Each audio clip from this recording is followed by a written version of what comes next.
What's up, y'all? It's your boy, Rome Good. Good promo. We back. Drug Kingpin, Rayful Edmond, or Drug Lord, whatever you want to call him. And I know we use that loosely nowadays, calling people drug lords and kingpins, but with Rayful Edmond, it kind of sticks. It does stick. Well, it did stick. Let me say that. In the 80s, he was a very well-known guy for getting kilos in. Control Washington D.C. as far as like the drugs and surrounding areas. He was like the top guy. You know what I'm saying?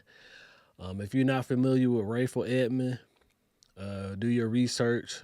Go on YouTube, put in like Rayful Edmond documentary or the life of Rayful Edmond, and some stuff should pop up.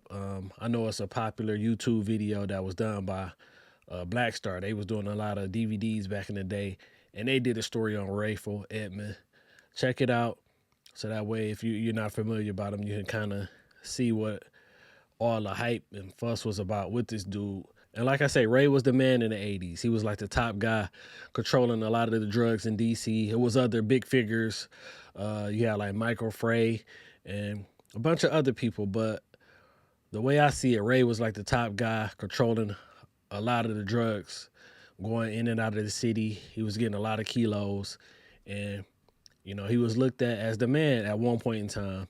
And in like most cases, when there's a lot of drugs and you got organizations and stuff like that, there's going to be a lot of murders, a lot of deaths. So it was a lot of destruction to DC back in the 80s. DC was the murder capital, you know what I'm saying? DC, Death City. So it was, on one hand, you got this guy, he getting money, he putting people on. And then on the other hand, you know, you putting this product out here in the street that's destroying lives. People dying, it's tearing down the community. And this is Washington, D.C. You got the government there, the White House there. So this was a black eye for D.C., you know what I'm saying? So the government did crack down on him. They started this whole war against drug thing, you know what I'm saying? Big campaign, you know what I'm saying, to take down a lot of these big drug figures and give them all this time. And they really tried to make an example out of Ray, you know what I'm saying? He was arrested in 89. 24 years old. He got sentenced in 1990. While they had him jailed for the trial, he was like at a military base or something like that. And the days of the trial, they would fly him in. That's how serious it was. You know what I'm saying? They kept him on a base, a military base, jailed there. And then the days of the trial, they fly him to the trial. And they even said it was like some, they had like an anonymous jury. The person that sketched the jurors, he couldn't like truly sketch the jurors. You know what I'm saying? They didn't want nobody to be able to recognize the jurors, you know, all because they felt like, you know, we got this guy, Rayful Edmonds. He a big drug lord. You know, people gonna try to break him out, you know what I'm saying? Kill jurors to intimidate other jurors, you know what I'm saying? So they took every precaution or made a big spectacle out of it. And, they said the jurors were even like behind bulletproof glass. You know what I'm saying? That's crazy. So that's definitely why I say, you know, I don't want to glorify his story, but man, we definitely need like a movie on this. It's crazy, you know what I'm saying? But he got sentenced to life with no parole. Let's check out a little bit of this news clip courtesy of NBC Washington. 24 hours now since we learned a significant figure in modern D.C. history died. Yeah, but he wasn't a politician and he wasn't a sports star. Rayful Edmond was a notorious drug kingpin. He thrived during the crack cocaine epidemic of the 1980s, which spiked the city's murder rate so high D.C. became known as the murder capital of the nation. Edmond spent 35 years in prison. He was released 4 months ago to a halfway house in Miami. At the time of his release, News 4's Paul Wagner brought us this report on Edmond's impact on D.C. That's right. Before I played this clip, I said he had life with no parole. But as you just heard, he was released about 4 months ago. How was he released? Oh, y'all already know how he was released. Y'all know what goes on. You know what I'm saying? A lot of these kingpins, these drug lords, not all of them, but a lot of them, they end up folding. And Rayful, he folded. You know what I'm saying? Like, it got real ugly. I'm gonna play a little bit more of this clip. The release from prison came as a bit of a surprise. Edmond is now out in part because in the 90s, he cooperated with the government after the FBI learned he was making large drug deals with the Colombia cartel from his federal prison cell in Pennsylvania. Y'all heard that right. So once he got sentenced, you know what I'm saying, he got sentenced to life with no parole. And he started back running things while he was locked up. You know what I'm saying? Around 94, he started moving kilos from inside prison. Come on, man. That's crazy. You know, like I said, I don't want to glorify this, but come on, man. We need like a big budget official movie about this. Like, this is, come on, man. It's crazy. In 1994, he flipped and became a snitch. Court records show for the next 20 years, Edmond provided information to the feds that led to the convictions of at least 100 people. Here in D.C. during the late 80s, he ran his cocaine operation from a house in Northeast where a young police recruit successfully infiltrated the gang. In 2019, News 4's Jackie Benson spoke with the undercover officer, now retired. I was in there for like 3 days and got asked, did I want to do undercover work? The undercover was known to the gang as Jimmy, who remembers cocaine shipments being delivered by the truckload. And a guy sitting on the back with a Uzi, with 2 Uzis. At one point, Edmond became close with some of Georgetown University's top basketball players, and Coach John Thompson met with Edmond and asked him to leave his players alone. Rayful respected that because Rayful was a big basketball fan. The crack epidemic had the district in a vice grip for years, with countless murders linked to it. He got locked up and got a connect in prison. I believe he ended up being one of his cellmates. It was the son of Griselda, one of her sons. And they got cool, and Ray was able to organize things over the phones. He'd get shipments sent in, you know, this person, that person, you know what I'm saying? Not just in D.C., you know, wherever, you know what I'm saying? He knew people from all over that needed this product, and he was moving it in prison, which is crazy because, I mean, you know, the phones is tapped and all that. That's what eventually, you know, got him jammed up again, and he ultimately ended up flipping. He ended up snitching bad. As you heard in the report, he been snitching for 20 years now, you know what I'm saying? So that's how he was able to get free. He did a lot of snitching, a lot of telling. He was an informant, you know, in prison for years, you know what I'm saying? Giving up guys, giving up organizations, or setting up people, you know what I'm saying? Whatever. But that's how he was to get his life with no parole overturned or whatever. And he recently came home a few months ago. He wasn't 100% free. He was in a halfway house in Florida, you know what I'm saying, going through that whole re-entry process. But as you see from the title of this video, the caption in this video, he has passed away. He passed away at 60 years old.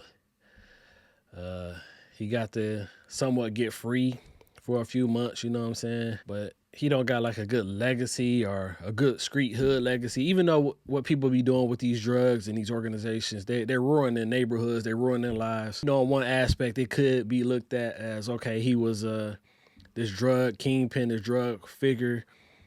He got locked up. You know, he didn't snitch, he didn't tell, you know what I'm saying?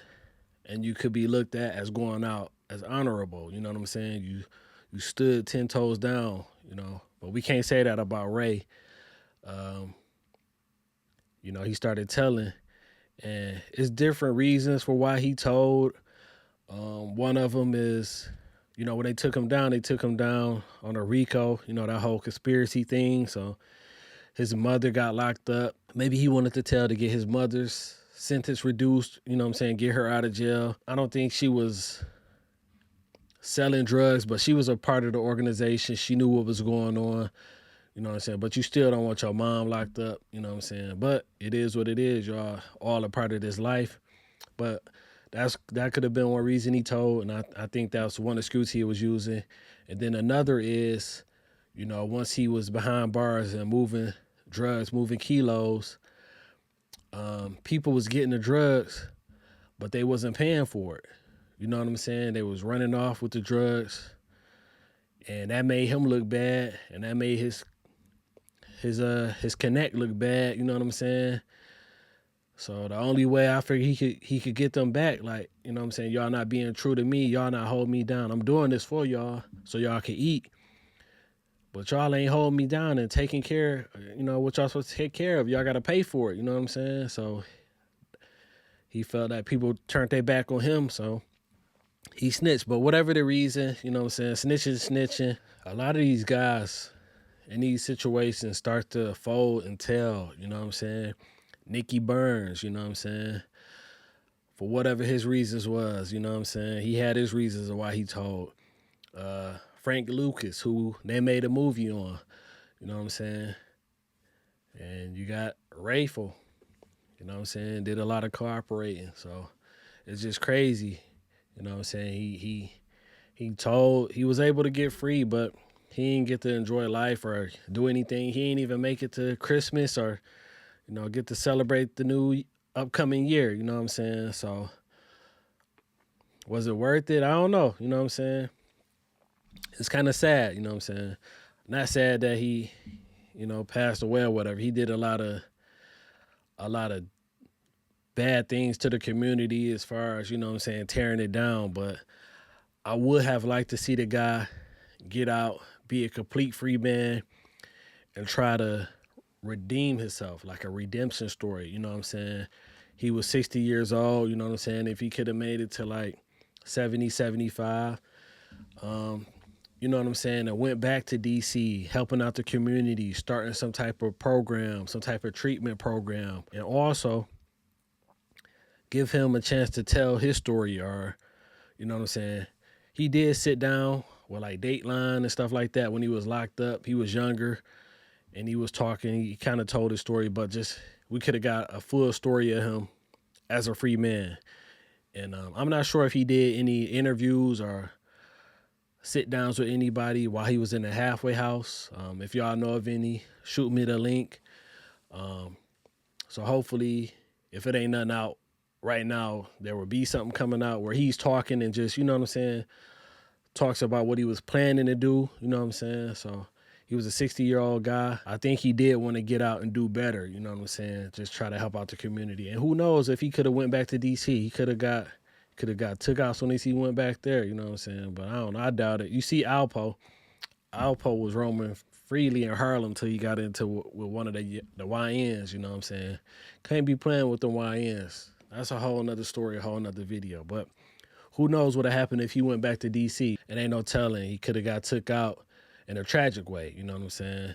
But, you know, he passed from natural causes. They saying a heart attack.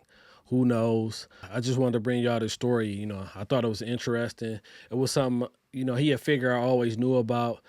How he was running DC back in the 80s, got locked up, did all this time, and started telling.